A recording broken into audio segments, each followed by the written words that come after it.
It is the perfect storm for enterprises who are sloppy with their identities. They get slapped by both the hackers as well as compliance fines. So what are the causes of sloppy identity and what are the consequences? So this live link will discuss the issues with poorly managed identities, the negative results in both security and compliance, and what can be done. So first we have the panel. Please introduce yourself. We have Joe Flower. Hi, yeah, Joe Flower. I specialize in identity and access management hiring and also project planning. I work for a company called Insight based out of the UK, focusing on the United States and the Canadian market. So nice to be here. Thanks for having me. Thank you for being here. And then of course we have Garret Grajek. Greetings, CEO of YouAttest, lifelong identity guy, worked for companies like RSA, Integrity before starting my own two-factor with Ashley, Secure Auth, and now focus on IGA, identity governance with Ashley at YouAttest.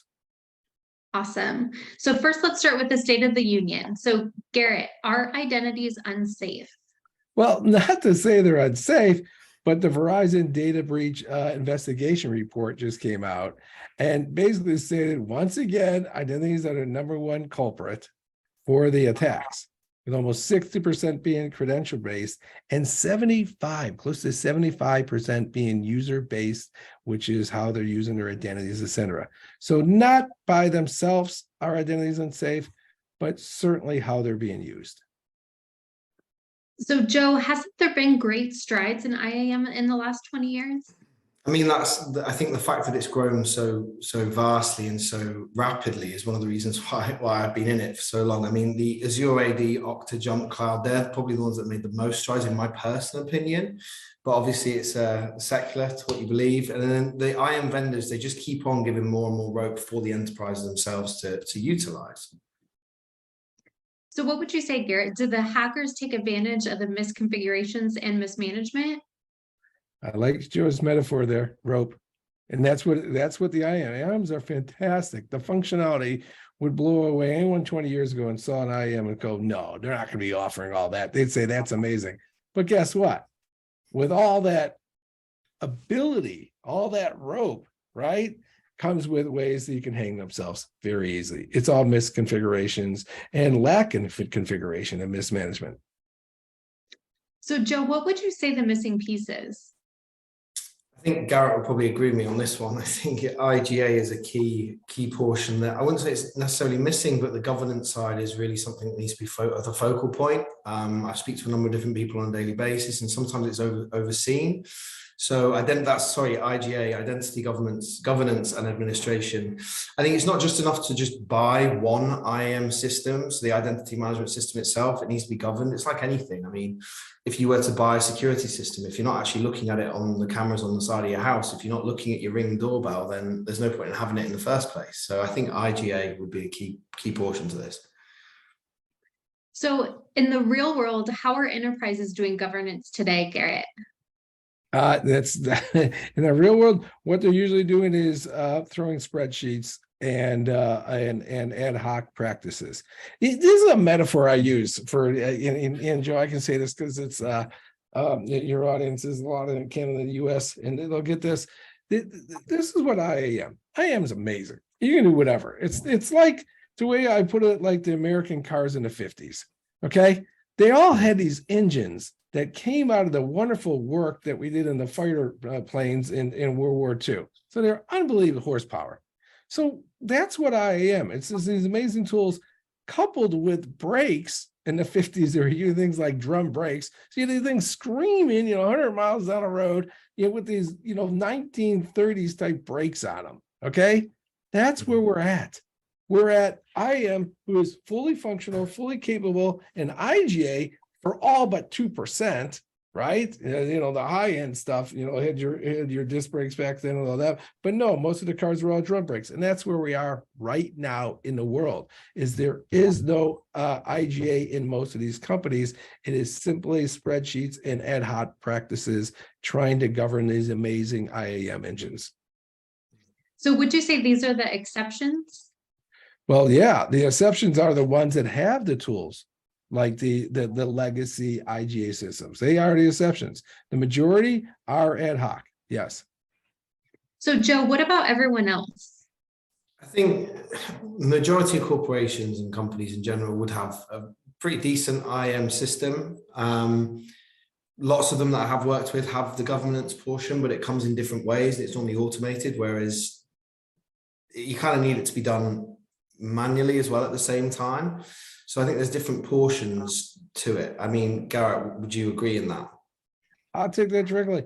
100% agree. It's straight out. What we have is these enterprises have these great IAM systems, and then someone hits them and says, "Oh yeah, by the way, we have a SOC 2 Type 2 we got to do. We got a PCI DSS report we have to create." Someone says, "How do we do that?" We go, "I don't know. It says we need a user access review. Let's just put this in a spreadsheet and send this around." That's literally the world, actually, now in 2023 for the majority of the customers. And Garret, what is manual governance? Yeah, exactly. That is manual governance. Is someone says, "Yeah, we have an identity governance practice," and that means what? Well, that means, well, we have someone go to the Active Directory, pump that stuff into a spreadsheet, and then send emails around. And that was literally, actually, that's our customers, most of where they come from. That is the basis right now. And that's what has to be addressed. For real? That's for real. That's for real on all but a small minority of customers are doing manual governance today. And Joe, these same IAM systems, don't they have IGA systems built in? I think from what I've understood over the time that I've worked in it, and even now to this day, the specific IAM tool would have an IGA system that's attached to it. So like Okta IGA would cover Okta identities. But if it's not synced, then I suppose there's not much luck really for the customer. And is this common in the field, Garret? Yeah, it's coming. And I like where Joe took that. The IAM tools are great. And they even, some of them have some either a scripted or a GUI mechanism to do some governance. And I've talked to the product managers and I'm like, okay, but what about, every healthcare company we work with, Ashley, has about 80% of their stuff in a wonderful IAM tool. And then 20% are these other apps that aren't connected. And my favorite auditor named Raj would look at them and say, it's not completeness. That's not accuracy and completeness. I need to know if those users are still valid, and I need to know that those are in your right groups. And that's real governance, and that's not the manual governance or even the IAM governance being offered today. And Garret, are the siloed systems often unreviewed? Exactly. That's it. Thanks for giving that term.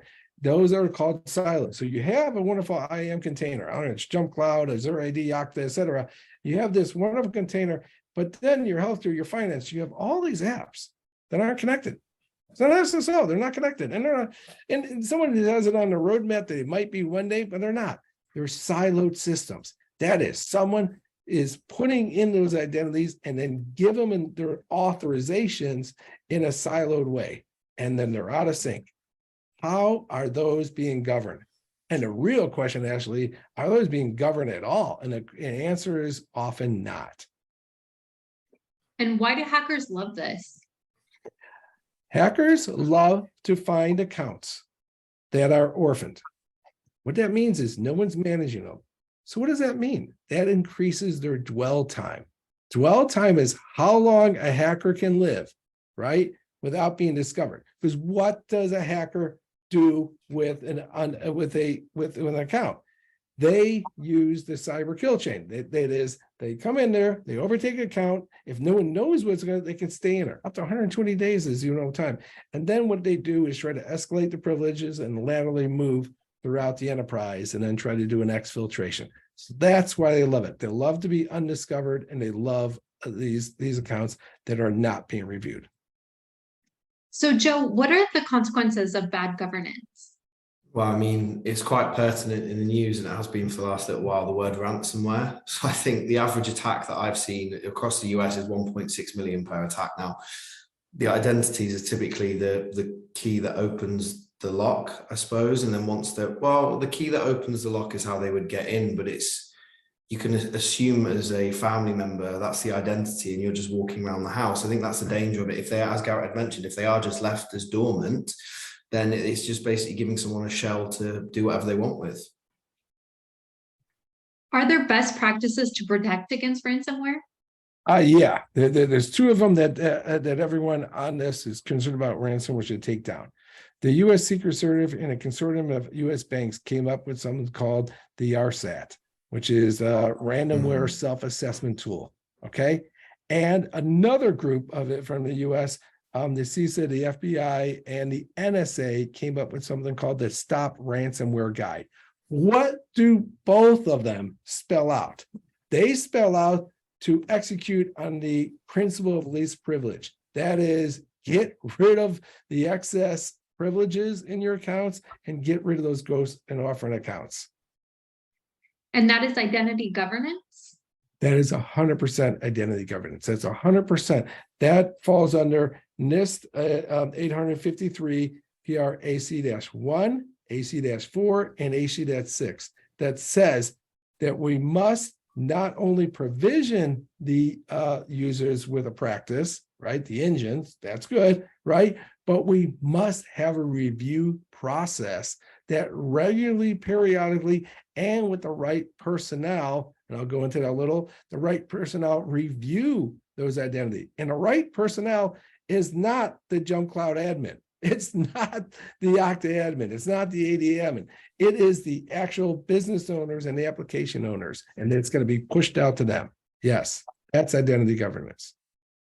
And this is not what's built into most IAM tools, right, Joe?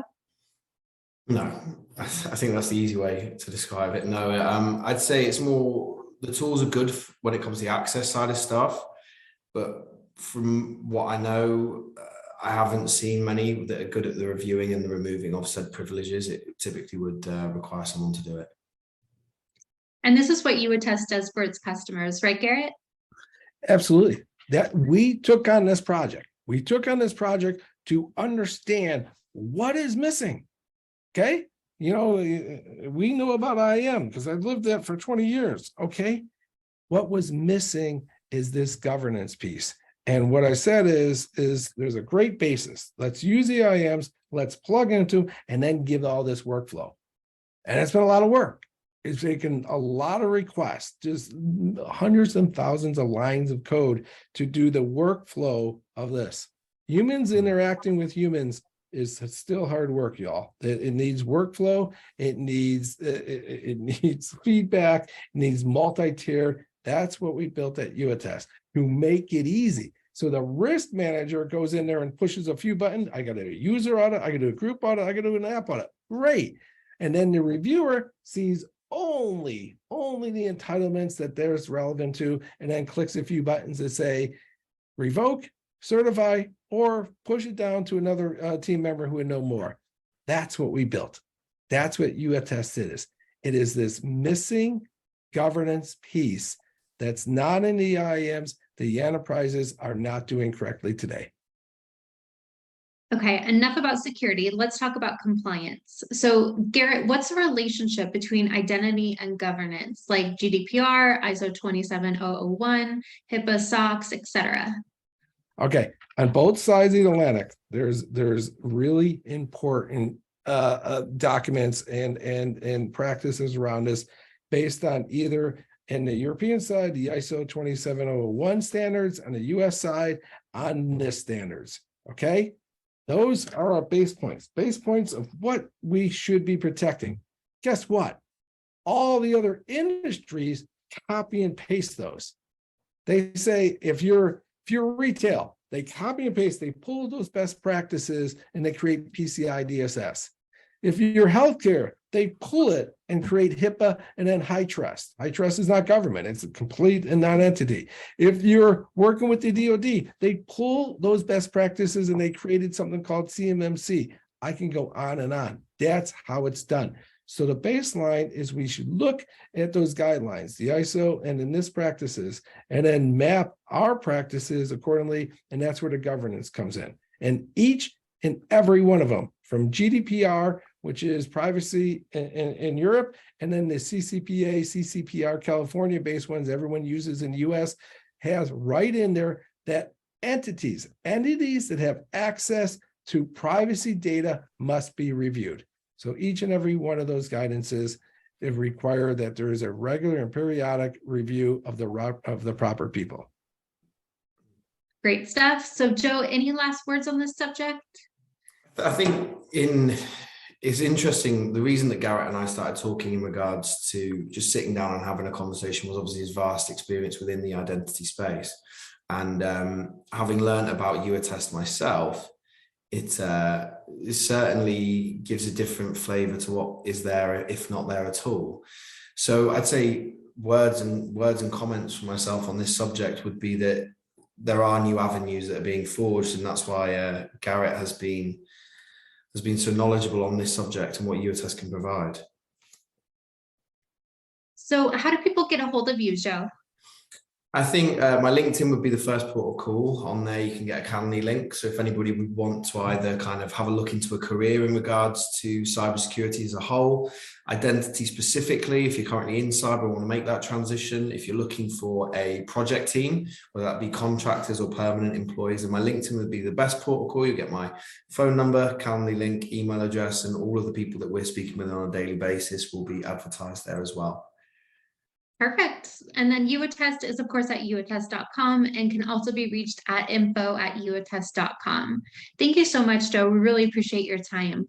No worries. It was lovely to speak to the two of you over the last couple of weeks. I'm sure it will be a continuing thing. So thank you. Cheers, Garret. Thanks, Ashley. Thank you.